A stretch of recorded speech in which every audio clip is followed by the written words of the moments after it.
मंत्र। तो इस तरह ये पूरे वातावरण में ये परमात्मा का जो यथार्थ भक्ति है, इसकी ऐसी फैल रही है, ये पूरे विश्व में जा रही है। और अभी तक विश्व के अंदर ये गाने बजाने, बकवाद, चर्चा और ये जो निंदा चुगली, इस तरह की बातें, जो विचार विमर्श होते हैं, ये वायुमंडल में घूमते रहते, शब्द खंड नहीं होता। और अब ये वचन चलेंगे परमात्मा की सतवाणी के, और सिमरन की जो सिमरन करने से आपको तो ताकत आती ही है। वो जो बाहर निकलता है एक मंत्र, उपदेशी पूर्ण संत से लेकर के जाप करते हो, बाहर निकालते हो, तो वातावरण में फैलता है। तो इस प्रकार ये सारे मालिक की वाणी चलती है। तो ये वो जो वचन पहले समाज में घर कर चुके हैं, सबके दिमाग बदले हुए हैं, माया की जोड़ तोड़ में लगे हुए हैं, उनके अंदर फिर कुछ संतोष आने लगेगा। जो पुराने विचार हैं उनको इसमें ऐसी ताकत, जैसे आप देखते हो गंदी हवा ऊपर उड़ जाती है, शुद्ध हवा नीचे आ जाती है। तो ये परमात्मा के जो वचन ज्ञान आप सुन रहे हो, टीवी पर सुन रहे हो, चिप में सुन रहे हो, मोबाइल से, तो मेमोरी कार्ड से चला रहे हो, या वैसे अपना सांस का सेवन करो, तो ये शुद्ध यथार्थ भक्ति है। ये वातावरण में नीचे नीचे रह जाएगी। और जो ये पहले की बकवादें हैं, जो लड़ाई झगड़े घर घर में हो रहे हैं, आपस में लड़ते रहते हैं, तो ये सारे समाज में घूम रहे, तो सबके माइंड पर टकरा कर वो सबको ऐसे बेचैनी पैदा कर रहे हैं। अब धीरे धीरे सब में शांति आएगी, और वो जो पहले वाले विचार ऊपर उठ जाएंगे, वो आपको अफेक्ट करने की रेंज में नहीं रहेंगे। एक उदाहरण सुनाता हूं आपको। एक साधु संत अपनी किसी शिष्या के घर चला गया। उस लड़की के, उस माई के घर पे उसकी बहन आई हुई थी, और उसकी बहन की लड़की विधवा हो चुकी थी।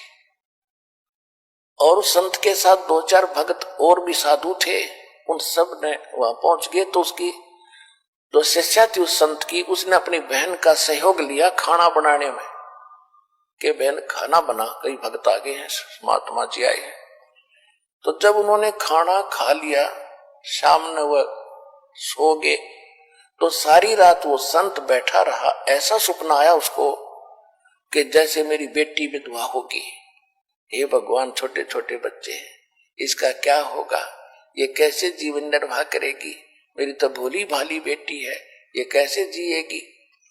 ऐसा करता करता इतना बेचैन होकर वो उठा तो काफी चिंतित था कि क्या हुआ, ये भी कोई सपने में मैं कभी ये बात भी नहीं करता, कभी चर्चा भी नहीं चलती है। बुलाई कि बेटी, ये खाना किसने बनाया था आज रात का? कि मेरी बहन ने बनाया था गुरुजी। तेरी बहन को बुलाना। क्या तेरी बहन को कोई ऐसी दुर्घटना घटी है उसके घर पे, कोई ऐसी घटना घटी है, कोई दुख है उसको? कहा जी बहुत भारी दुख है उसको, उसकी बेटी विधवा होगी अभी 1 महीना पहले, और बहुत दुखी रहती है। अब वो बहन खाना बना रही थी और मंदिर से सिमरन वो हो रहा था, मेरी बेटी का क्या होगा, छोटे छोटे बच्चे, हे भगवान कैसे निर्वाह करेगी। अंदर से घड़ी दुखी थी। तो वो खाने में प्रवेश हुआ, और वो खाना उसने खाया तो उसमें भी वो उचाटी पैदा कर दी। तो ये सूक्ष्म विचार आपको ऐसे प्रभावित किए हुए हैं, और ऐसी ही प्रेरणा सब में बनी हुई। सपने में नो दुखी, कोई जीव सुखी नहीं। तो परमात्मा की ये जो वाणी अब चल रही है, ये बहुत प्रचुर मात्रा में होगी, और ये फिर क्या करेगा, पूरा वातावरण ऐसे चेंज होगा। ये ऊपर चले जाएंगे जो दूसरे वचन हैं, जो आज तक सुनते रहे, लेकिन अब उनकी संख्या ज्यादा है, क्वांटिटी ज्यादा है, हमारी थोड़ी है।